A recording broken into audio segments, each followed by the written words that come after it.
This is stuff you like. 5. And I was a big fan 4. of Thunderbirds 3. when I was 2. growing up. 1.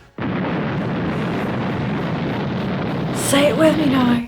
Thunderbirds are go. Thunderbirds, for the uninitiated, was the brainchild of Gerry and Sylvia Anderson and was filmed in Videcolor and Supermarionation, which is to say, in colour, with puppets. Get hype, you guys. In October 1963, there was a mining disaster in West Germany. Gerry Anderson saw this and thought, hey, wouldn't it be great if there was an organisation that could help people in situations just like this one? And so the Thunderbirds, aka International Rescue, were born. They rescue people, internationally. Also in space sometimes. Thunderbirds never really made it across the pond, but it, along with a bunch of other puppet-based shows, was really popular in the 60s. Things like Stingray, Joe 90, Captain Scarlet. The series was not so much rebooted as mildly tinkered with and shown again on television in the 90s, which is when I saw it. Come on guys, I'm not that old. And there was a live-action remake which came out in 2004. Now I know what you're thinking, and it's why, and I'm also thinking this because I had to watch it multiple times for this review. But I guess they thought,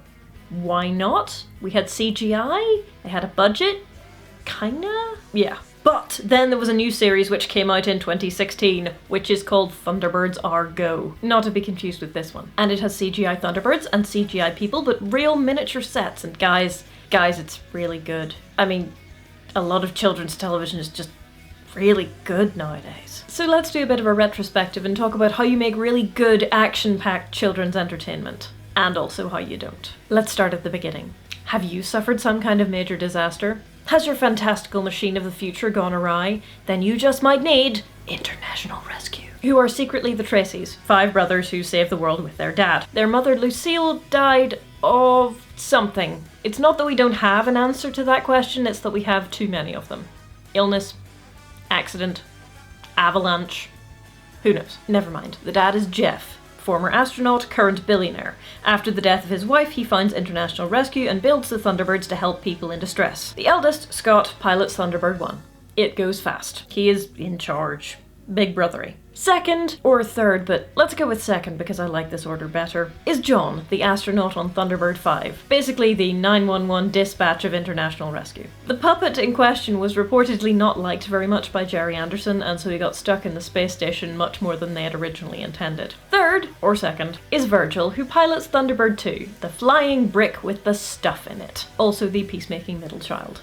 Fourth is Gordon, aka Aquaman, pilot of Thunderbird 4, the one with the terrible jokes and the loud shirts. Fifth is Alan, youngest, most baby-faced, blondest, whiniest, and pilot of Thunderbird 3, aka Astronaut number 2. Also in the crew are London agent Lady Penelope and her chauffeur Parker. They shoot things, live in a mansion in Kent, and have a pink Rolls Royce with many gadgets. Brains, who made the stuff and has a stutter and glasses, because nerd. Grandma Tracy, lovable apple-cheeked old lady. Carano, manservant with foreign accent. And Tintin, daughter of Carano, sort of fancies Alan, good at engineering, and gets condescended to on planes, like her successor Ko, in what I can only assume was a deliberate reference. But we'll get back to that. In their 32 episodes plus full-length feature thingy, various things collapse, blow up, sink, get off course, and generally cause the people within them some difficulty. The Thunderbirds are loaded up with stuff, and off they go to save the day in ways which don't involve them doing a lot of physical movement because, you know, puppets. Anyway, the music was the most amazing stuff. The show was really popular back in the day, and in the 90s when it came back, TRACY Island was the must-have toy, and it was impossible to get. Blue Peter, a popular children's TV program, stepped into the breach with Anthea Turner telling us all how to make our own TRACY Island from papier-mâché. And I made one as a grown adult because I was really excited about the new series that was coming out. I even made a YouTube video about it. Thunderbirds, therefore, was a cultural touchstone for British viewers, both the original fans from the 60s and the new kids who saw it for the first time in the 90s. Hi. And then in 2004,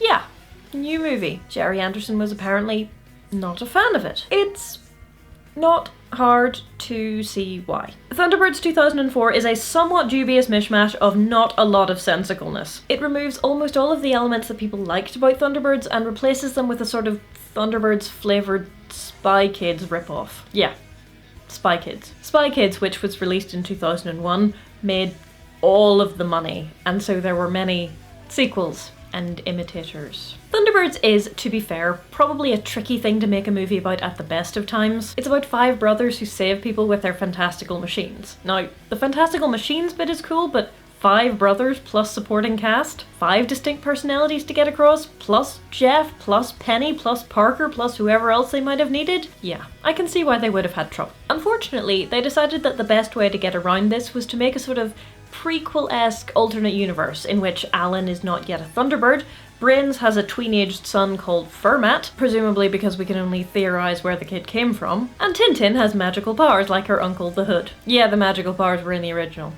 Yeah, it's kinda weird. Anyway, the movie did not so brilliantly, so the plan for this episode is to talk about why that is, and then in the next episode talked about what made the 2016 version so much better. Ready? Ready. The plot of Thunderbirds 2004 goeth thusly. Alan Tracy is a bored kid who spends his school days daydreaming about being a Thunderbird. His 4 older brothers, who look like a boy band and appear to have very little in the way of distinct personalities, possibly due to time constraints, are already Thunderbirds and he is cross about it. But then, the Hood tricks the whole of International Rescue into suiting up and going into space to rescue John for no good reason. Why would you all go? Even Aquaman? Really? Really? And then traps them all in Thunderbird 5, waiting to die, takes over TRACY Island, steals the Thunderbirds, and plans to use them in a robbery, thus getting rich and trashing their reputations all at once. Diabolical. So it's up to Alan, Fermat, Tintin, Brains, Lady Penelope, and Parker to save the day, and then go carry out a rescue, and then defeat the Hood, and then get badges, the end. Well, Lady Penelope and Brains and Parker didn't get badges, but I assume they already have some. And Alan learns about responsibility and blah blah blossoming romance. Ew. Did you say blossoming?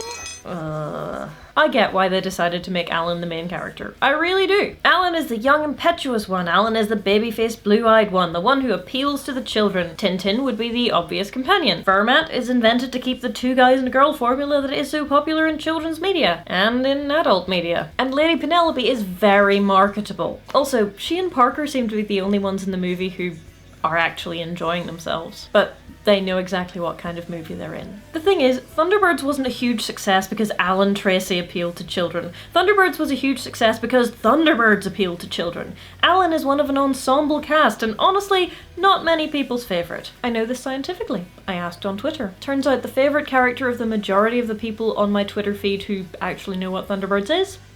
Lady Penelope. Of course it is. But still, Lady Penelope is part of the ensemble cast, and so getting rid of the rest of the Tracy brothers so you can focus on complaining McWhiney pants over here is not ideal. Also, there's a distinct lack of actual Thunderbirds. They have this whole sequence at the start where Alan is watching his brothers on TV, but I mean, for a Thunderbirds movie, you'd think they go a little harder on the actual machines. That's what we're here for. I'm sorry. The plot of the movie manages to be both convoluted and kind of thin. It also has way too many characters. I mean, they took out 4 Tracy brothers and Jeff for most of the movie and decided to replace them with a bunch of other people who aren't really terribly memorable. Then again, the same can be said of the Tracy brothers in this movie, so what do you do? And the acting is often kind of wooden. Even Ben Kingsley, whose performance could probably best be described as large wooden ham, but even he doesn't seem to be having any fun, so why would we? Basically, they took out most of the things that the original series fans would have been there for, and the things which made the show unique in the first place. The awesome music, the actual Thunderbirds, the Tracy brothers, and none of that would have mattered if the movie had actually been interesting for its target audience, but kinda wasn't. It was, and remains, an adequate way of keeping young children entertained for an hour and a half or so. It's a long way from being actively terrible, and does have some redeeming features, like Lady Penelope and Parker, but generally it's just kind of stilted and awkward and not very interesting. For kids, in the dismissive sense of the term, which means, they're too dumb to know that there are better options out there. That being said, that theme tune by Busted is amazing and I will hear no dissenting opinions. Okay, not the acoustic version, it's terrible. But clearly, someone learned from the mistakes of the past, and so when the Thunderbirds Are Go series came out in 2016, it was a revelation. Next time we will talk about why. So if you'd like to be pinged when that happens, you should hit the old subscribe button, and then possibly that bell thing as well. See you next time.